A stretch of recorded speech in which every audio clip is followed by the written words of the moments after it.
teman-teman pernah nonton film Batman kan? Oke, di film Batman itu ada namanya alat yang namanya Batcall ya.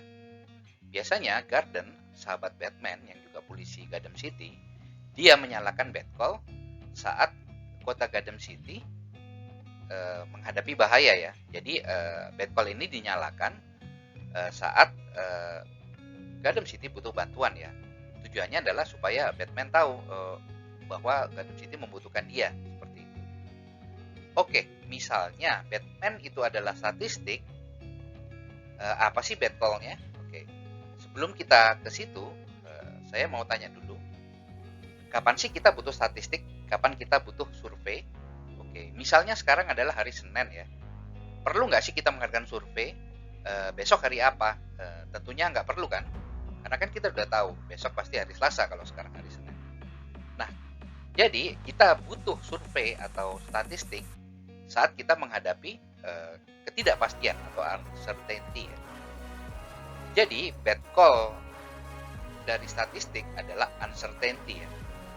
Nah, sekarang kita akan belajar apa sih statistik itu. Assalamualaikum warahmatullahi wabarakatuh. Mari kita mulai dengan basmalah. Bismillahirrahmanirrahim. Oke leaders, hari ini kita akan belajar tentang Introduction to Statistics for Business and Economics ya.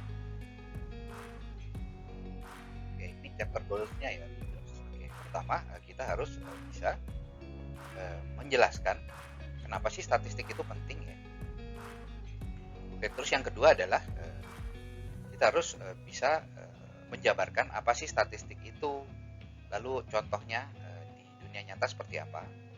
Lalu kita juga harus bisa membedakan apa sih perbedaan antara descriptive statistik sama invariant statistik ya. Dan yang keempat, kita juga harus bisa mengklasifikasikan antara kualitatif dan kuantitatif ya, variabel, dan discrete dan continuous variabel.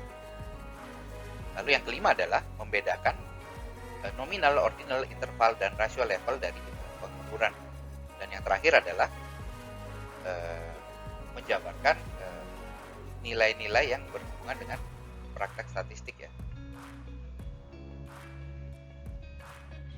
Oke leaders, kita mulai dari definisinya dulu ya. Oke, statistik itu adalah ilmu yang mempelajari tentang bagaimana cara mengkoleksi, mempresentasikan, menganalisa, dan membuat interpretasi data. Tujuannya adalah untuk mempermudah pengambilan keputusan ya. Oke, kita contoh aja ya.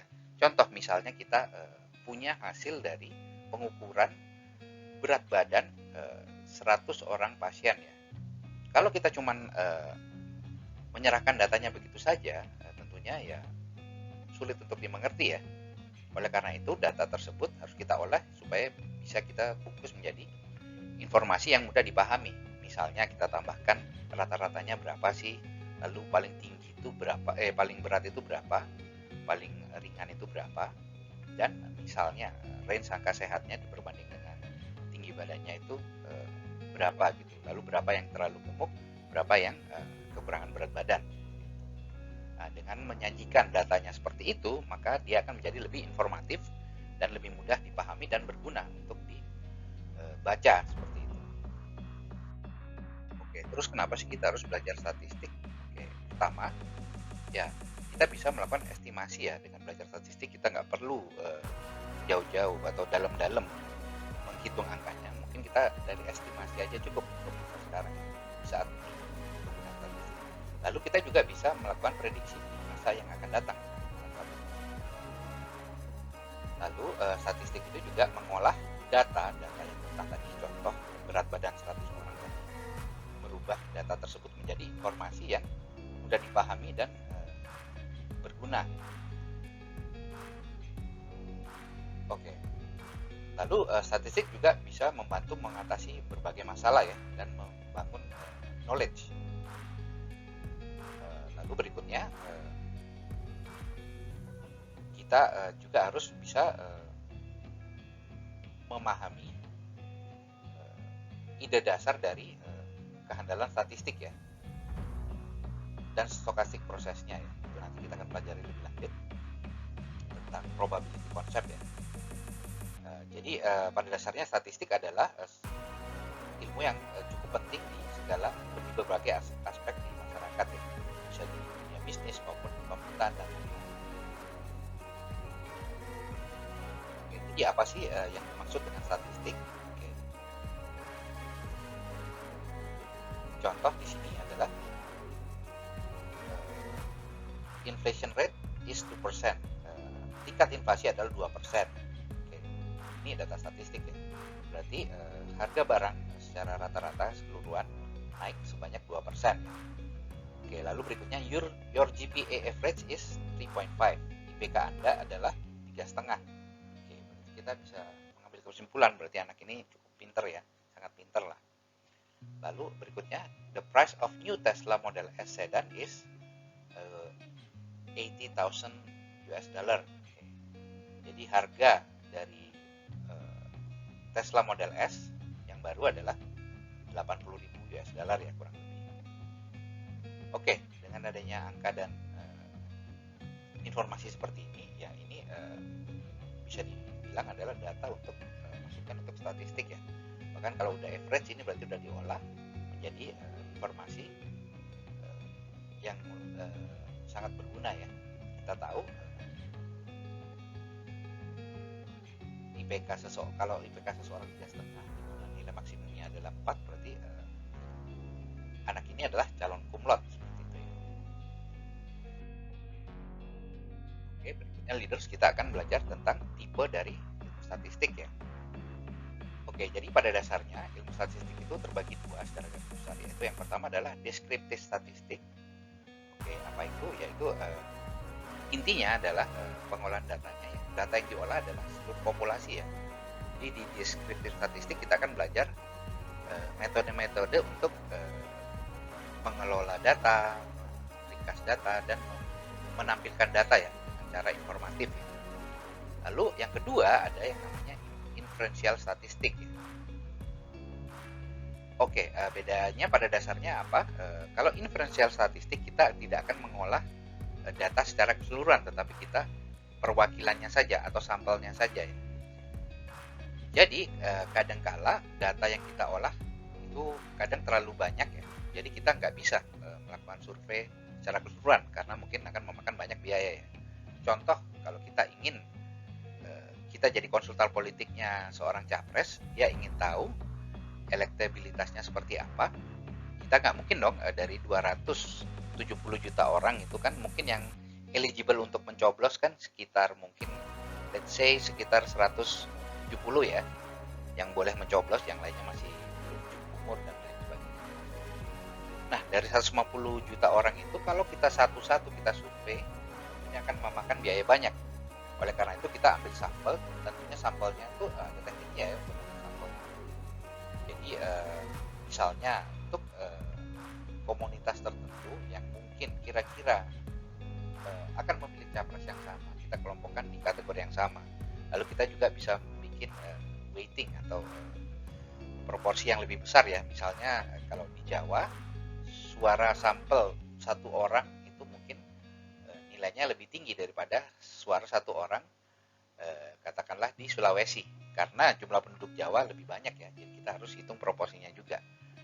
Dengan melakukan sampling seperti itu dan melakukan riset secara statistik inferensial, kita bisa menghemat banyak biaya ya, tetapi juga tidak tanpa menghiraukan reliability atau kehandalan dari hasil analisa statistik tersebut ya.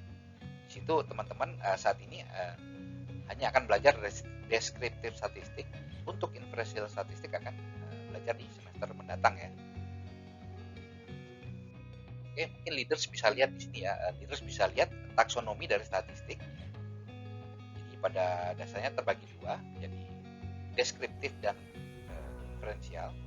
Nah, nanti di deskriptif kita akan belajar macam-macam lagi nih. Ada univariate, bivariate, atau multivariate. Univariate artinya satu ya, variatnya cuma satu, bivariate dua, misalnya korelasi ya. Kalau ini mungkin bentuknya, tengahnya, misalnya rata-ratanya atau mungkin mediannya, spread atau sebenarnya datanya, lalu relatif posisinya terhadap rata-rata. Lalu untuk bivariate itu kita membandingkan membandingkan hubungan dari dua data, misalnya korelasi, regresi, atau kalau multivariate kita akan belajar multiple regression. Jadi misalnya apa sih pengaruhnya pendapatan dan konsumsi minyak goreng misalnya, atau mungkin sama ditambah lagi cuaca berpengaruh pada pengeluaran pembelian minyak goreng misalnya. Oke, berikutnya adalah inferential method. Itu ada terbagi menjadi dua secara garis besar. Pertama adalah pengaplikasiannya ke nilai rata-rata ya. Oke, atau pengaplikasiannya terhadap misalnya dua grup, kita bisa mengkategorikan D, lalu ada juga ujinya secara grup, lalu ANOVA, lalu berbagai macam statistik lainnya ya. Oke, itu kita nanti akan belajar semester depan. Oke, sekarang kita bisa lihat di sini apa aja sih tipe variabelnya yang ada di statistik. Oke, pada dasarnya terbagi dua, yaitu kuantitatif dan kualitatif ya. Contoh di kualitatif, nah itu memang nggak bisa dikategorikan dengan angka ya. Contoh misalnya merek PC, status pernikahan, atau warna rambut. Nah, ada merah, ada hitam, ada rambut pirang misalnya. Itu kan tidak bisa digambarkan dengan angka ya.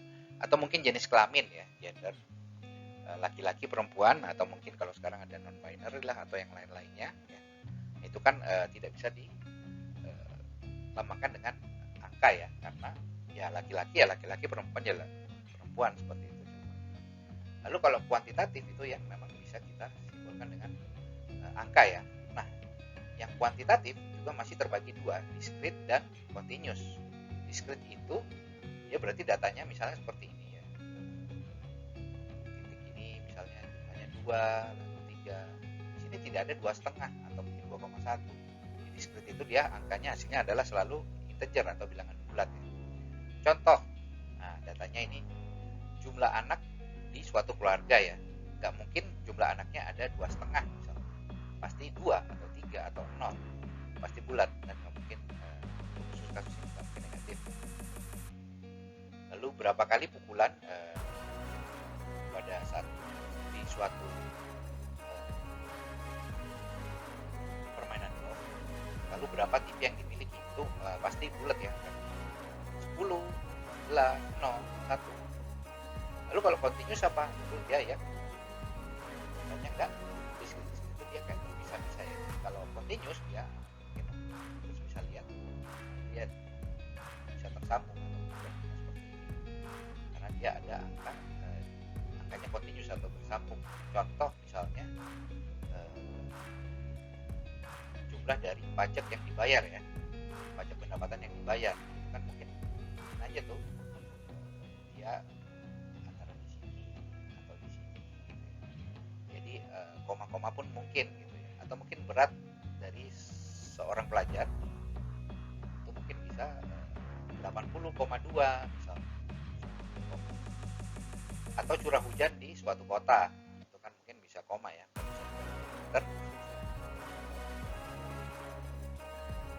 Jelas ya leader ya. Oke, kita masuk ke level of measurement atau tingkat ukuran. Di sini kita bisa kategorikan menjadi 4. Pertama adalah nominal, ordinal, interval, dan ratio level of measurement. Oke, jadi data itu bisa diklasifikasikan berdasarkan dari level of measurement-nya atau tingkat ukurannya. Oke, kita lanjut. Oke, contoh kalau nominal level of measurement, data yang disimpan itu dia direpresentasikan atau digambarkan dengan label atau nama ya. Contoh nih ya, warna. Warna misalnya, berapa orang sih yang punya warna yang ada warna biru di dalam suatu tas ya. Misalnya ada kelereng berbagai macam warna. Contohnya nih macam ya. Berapa persen sih yang biru, hijau, orange ini kan nggak ada urutannya ya, maksudnya kalau biru itu pasti nomor satu atau tiga. Oke, yang kedua ada yang namanya ordinal level of measurement. Nah, misalnya di sini udah ditetapin ya. Contoh di sini, kalau dia nilainya bagus banget, mungkin nilainya ya, kasih nilai tinggi atau sebaliknya ya. Bisa aja kalau yang superior itu dikasih nilai rendah. Mungkin rating bintang ya kalau kita rating. Kalau di Gojek atau Grab kan ada bintangnya ya. Contoh kalau superior itu bintang 5 misalnya. Ada berapa sih yang ikut bintang 5? Ada katakanlah 6. Nah, persentasenya itu adalah 10% misalnya. Lalu ada yang bintang 4 ikut itu 26 orang. Banyak 4. Lalu yang bintang 3 kalau katakannya B aja lah. Itu ada 11 persen. Bintang 2 jelek. Dan 3 ya. Contoh di sini 5%. Di sini kan kita bisa urutkan ya ratingnya ini antara yang sangat baik dan yang sangat jelek. Tidak ada tengah-tengahnya, ada B aja atau average, ada bagus banget, bagus aja, bagus, lalu B aja, biasa aja, lalu jelek, jelek banget. Oke, berikutnya.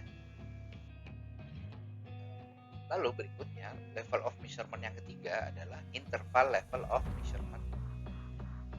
Nah, itu dia seperti ini ya, ada intervalnya. Jadi contoh misalnya ukuran 8 ya. Misalnya dia dadanya 32, 24, pinggulnya 35 ukuran baju ya. Nah, ini kan ada level-levelnya ya. Jadi kalau 10